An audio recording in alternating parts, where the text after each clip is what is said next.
ചൈനയെ മറികടന്ന് ഇന്ത്യ. ഈ വാർത്ത കേൾക്കുമ്പോൾ നമ്മുടെ കേരളത്തിലെ കമ്മ്യൂണിസ്റ്റുകാരെല്ലാം വളരെ പുച്ഛത്തോടുകൂടി പറയുന്നത് ജനസംഖ്യയിലായിരിക്കും എന്നുള്ളതാണ്. എന്നാൽ അങ്ങനെയല്ല. ചൈന യഥാർത്ഥത്തിൽ ഇന്ത്യ മറികടന്നു. ഈ വിഷയം കൂടുതൽ പരിശോധിക്കുകയാണെങ്കിൽ സാമ്പത്തിക സമത്വത്തിൻ്റെ കാര്യത്തിൽ ഇന്ത്യ അമേരിക്കയെയും ചൈനയും മറികടന്നു എന്ന റിപ്പോർട്ടുകൾ പുറത്തു വരുന്നു. ലോകബാങ്ക് റിപ്പോർട്ടാണ് ഇപ്പോൾ പുറത്തു വന്നിരിക്കുന്നത്. 2011-12 22-23 ഇടയിൽ ഇന്ത്യയിലെ അസമത്വം ഗണ്യമായി കുറഞ്ഞു എന്ന് പറയുന്നു. ഇത് ആഗോളതലത്തിൽ 4ാമത്തെ ഏറ്റവും തുല്യതയുള്ള രാജ്യമായി മാറ്റി ഇന്ത്യയെ. ലോകബാങ്ക് ഡാറ്റ ഉദ്ധരിച്ച് ഒരു ഔദ്യോഗിക പ്രസ്താവന പ്രകാരം ഇത് കടുത്ത ദാരിദ്ര്യത്തിൽ കുത്തനെയുള്ള കുറവിന് പുറമെയാണ് 2011-12 16.2% നിന്ന് 23-ൽ 2.3% ഇത് കുറഞ്ഞിരിക്കുന്നു എന്ന് പറയുന്നത്. കഴിഞ്ഞ ദശകത്തിനുള്ളിൽ വികസിപ്പിച്ചെടുത്ത ബഹുമുഖ സംരംഭങ്ങളുടെയും തന്ത്രങ്ങളുടെയും ഫലമായാണ് അസമത്വം കുറയുന്നതെന്ന് സർക്കാർ വിശദീകരിക്കുന്നു. അതായത് മികച്ച ഗിനി സൂചിക സ്കോർ ഉള്ള 3 രാജ്യങ്ങൾ സ്ലൊവാക്യ, സ്ലൊവേനിയ, ബെലാറസ് എന്നിവയാണ്. ഇന്ത്യ ഇപ്പോൾ അതിലേക്ക് കുതിച്ചുകൊണ്ടിരിക്കുകയാണ്. ഇനി ഗിനി സൂചിക എന്താണെന്ന് നോക്കാം.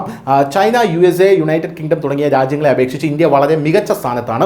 വാർത്താ ഏജൻസിയായിട്ടുള്ള PTI പ്രകാരം പ്രസ്താവനയിൽ ഇങ്ങനെ പറയുന്നു: ഇന്ത്യയുടെ ഗിനി സൂചിക 25.5 ഇത് സ്ലൊവാക് റിപ്പബ്ലിക്, സ്ലൊവേനിയ, ബെലാറസ് എന്നിവയ്ക്ക് ശേഷം ലോകത്തിലെ 4ാമത്തെ ഏറ്റവും തുല്യമായിട്ടുള്ള രാജ്യമാക്കി ഇന്ത്യയെ മാറ്റുന്നു.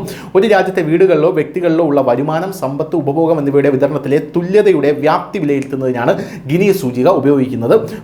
സൂചികയ്ക്ക് 0 മുതൽ 100 വരെയുള്ള മൂല്യങ്ങളുണ്ട് എന്നുള്ളതാണ്. നമ്മുടെ കേരളത്തിലെ മാധ്യമങ്ങളൊന്നും ഇത് പറഞ്ഞു കേട്ടില്ല. അതേസമയം ഇന്ത്യയിൽ മാധ്യമ സ്വാതന്ത്ര്യം താഴെ പോയാലോ അഭിപ്രായ സ്വാതന്ത്ര്യം ഇല്ലെങ്കിലോ അങ്ങനെ ഏതെങ്കിലും തട്ടിക്കൂട്ട് സർവേ ഫലങ്ങൾ വന്നാലാണ് നമ്മുടെ മാധ്യമങ്ങൾ വലിയ വാർത്തയാക്കുക. 0 എന്ന സ്കോർ എന്നാൽ രാജ്യത്ത് സമ്പൂർണ്ണ സമത്വം ഉണ്ടെന്നാണ് അർത്ഥമാക്കുന്നത്. 100 എന്ന സ്കോർ എന്നാൽ ഒരാൾക്ക് എല്ലാ വരുമാനവും സമ്പത്തും ഉപഭോഗവും ഉണ്ടെന്നാണ് അർത്ഥമാക്കുന്നത്. താഴ്ന്നതോ മോശമായതോ ആയ അവസ്ഥയിലുള്ളവർക്ക് 0 ആയിരിക്കും എന്നുള്ളതാണ്. അതിനാൽ കേവല സമത്വം ഗിനി സൂചിക വലുതാകും തോറും രാജ്യത്ത് അസമത്വം വർദ്ധിക്കും എന്നുള്ളതാണ് മറ്റൊരു പ്രധാനപ്പെട്ട കാര്യം. എന്തായാലും ഇതിൽ ഇന്ത്യ ചൈനയെയും അമേരിക്കയും മറികടന്നിരിക്കുകയാണ്. News desk news India Malayalam.